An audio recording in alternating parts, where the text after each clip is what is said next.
Mais président, les questions que Mamadou a posées et les autres journalistes, j'ai l'impression que vous vous fâchez. Non, ils ne sont pas contre vous. Le problème, c'est qu'il y a un problème de communication.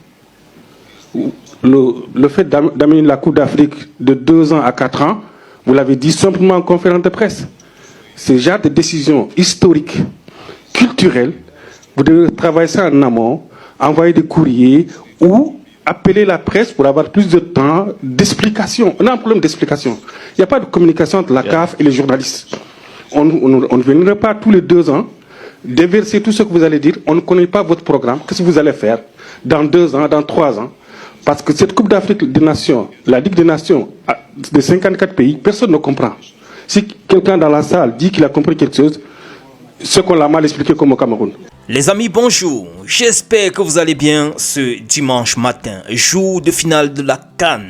Oui, nous allons commencer ce premier tour de partage avec cette note, ce communiqué de presse de la CAF en réponse à la plainte du Sénégal, de l'équipe du Sénégal qui se plaignait de quelques incorrections en préparation à cette finale-là, hébergement, site d'entraînement, accueil au niveau de Rabat.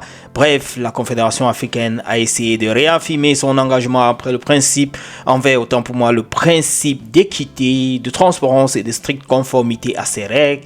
Il nous a fait savoir qu'ils ont respecté toutes les demandes de l'équipe sénégalaise, c'est-à-dire affaire de stade a été réglée, l'hôtel après le choix qu'a opéré la fédération sénégalaise, du moins ils ont été servis, et également le quota des tickets qui devraient être attribués à l'équipe du Sénégal a été validé. Bon, ça c'est ce que nous renvoie comme communiqué, du moins le contenu du communiqué de la CAF. De l'autre côté, c'est le ministère des Affaires étrangères et des Sénégalais de l'extérieur qui a également réagi dans un communiqué officiel pour mettre en avant la fraternité historique liant les deux pays et en appelant à un esprit de fair play, de responsabilité tout autour de cette finale qui doit opposer donc les Lions de la Teranga aux Lions de l'Atlas. Les amis, c'était à cette occasion, du moins c'était à la suite de tout ça que vous avez suivi ce journaliste-là d'entrée de jeu. Vous avez suivi comment le Cameroun a pris une balle perdue, où il dit que si on a expliqué bien les choses des 54 pays en ce qui concerne la CAN après 4 ans and so on, c'est qu'on a mal expliqué. Le Cameroun vient chercher quoi là-dedans, mon frère? Bref, les amis, j'aime bien cette communion de l'équipe sénégalaise. Vous les voyez là dans le train, je pense bien, c'est dans le train en train de partager un peu les grains d'arachide entre eux. Cette communion, ça fait que on peut quand même penser à un groupe assez soudé et je suis pour le Sénégal, je dois être honnête. Je souhaiterais que le Sénégal remporte cette coupe-là. Je suis derrière vous à fond les amis et je serai l'un de vos premiers fans pour ce soir. L'arbitre congolais, le Congo est à l'honneur. Il s'agit ici de Jacques Gambo Ndala qui a été choisi pour être l'arbitre principal de cette finale-ci. Voilà, Jean-Jacques a été donc choisi. C'est lui qui sera l'arbitre central. Et de l'autre côté, ce sera Pierre-Ghislain Acho qui va officier en tant que VAR pour la finale Sénégal contre le Maroc de ce soir. On va un peu switcher aux côtés des Lions en club. Hier, je vous parlais de Bryan Mbeumo, on va encore revenir. Mais ici, prenons Franck Magri qui, hier, lors de leur victoire 5-1, a marqué un but et a délivré une passe décisive. C'était une très bonne performance hier lors de leur match face à Nice. Ici, c'est Kylian Mbappé contre Eta Eyo. C'était également l'heure de leur match Real de Madrid contre Levante. 2-0, c'était le score final avec un but de Kylian Mbappé également. Et de l'autre côté, c'était Dani Namasso. Malheureusement pour lui, ils ont perdu face à Lens. 1-0. Prenons maintenant Leverkusen avec Christian Kofan. Lui également n'a pas pu venir à bout de Hoffenheim. C'était 1-0 également.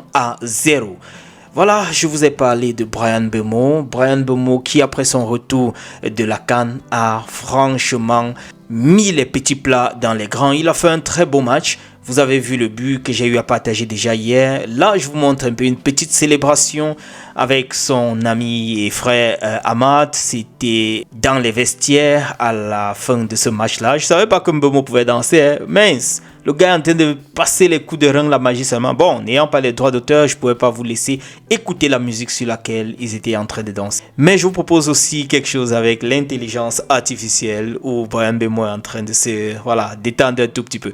Les amis, ce qui m'a aussi plu, c'est cette solidarité des autres lions auprès de Brian Bemo, Malcolm Bokele, Georges Kevin Koudou, Olivier Kemen, Davis et Passy. Bref, eux tous, ils ont eu à féliciter leur coéquipier qui a donc fait un très beau match du côté de Manchester United. C'était face à Manchester City. C'est dit que le message du président de l'Africa Foot qui est venu dans leur vestiaire dernièrement à la suite de leur élimination et qui a demandé qu'ils restent soudés comme des frères est en train de passer. Moi-même, j'adore ce genre de Cameroun-là. Cessons de nous diviser les frères. J'adore ça. Les amis, hier, le Nigeria a remporté le trophée de 3e, n'est-ce pas? Le trophée de bronze de cette CAN-ci en venant à bout de l'Égypte. Et je suis tombé sur cet aperçu où on voit que le Nigeria a quand même eu beaucoup de 3e place depuis le début de cette CAN. Pas cette CAN, je vais dire depuis que la CAN se joue.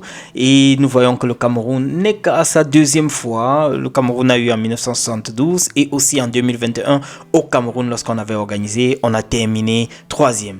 Mais nous voyons que le Nigeria a quand même beaucoup de 3e place. Mais bon, ils ont terminé quand même 3e de cette CAN. C'est pas mal comme performance. Les amis, terminons avec Francis Ngannou qui nous montre un peu quelques exercices de préparation pour ses prochains combats. Retrouvons-nous dans un autre tour les amis. Et d'ici à là, je vous dirai, portez-vous bien et à ce soir pour la finale. Allez les Lions de la Teranga. Ciao.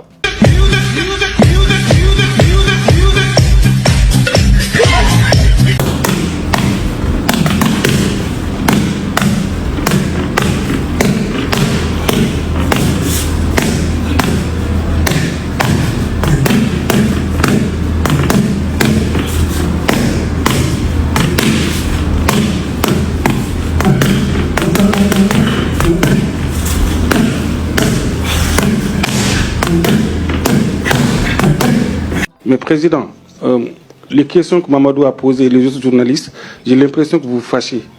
Non, ils ne sont pas contre vous. Le problème, c'est qu'il y a un problème de communication. Le fait d'amener la Coupe d'Afrique de 2 ans à 4 ans, vous l'avez dit simplement en conférence de presse. Ce genre de décision historique, culturelle, vous devez travailler ça en amont, envoyer des courriers ou appeler la presse pour avoir plus de temps d'explication. On a un problème d'explication. Il n'y a pas de communication entre la CAF et les journalistes. On ne viendrait pas tous les 2 ans déverser tout ce que vous allez dire. On ne connaît pas votre programme. Qu'est-ce que vous allez faire dans 2 ans, dans 3 ans? Parce que cette Coupe d'Afrique des Nations, la Ligue des Nations de 54 pays, personne ne comprend. Si quelqu'un dans la salle dit qu'il a compris quelque chose, c'est qu'on l'a mal expliqué comme au Cameroun.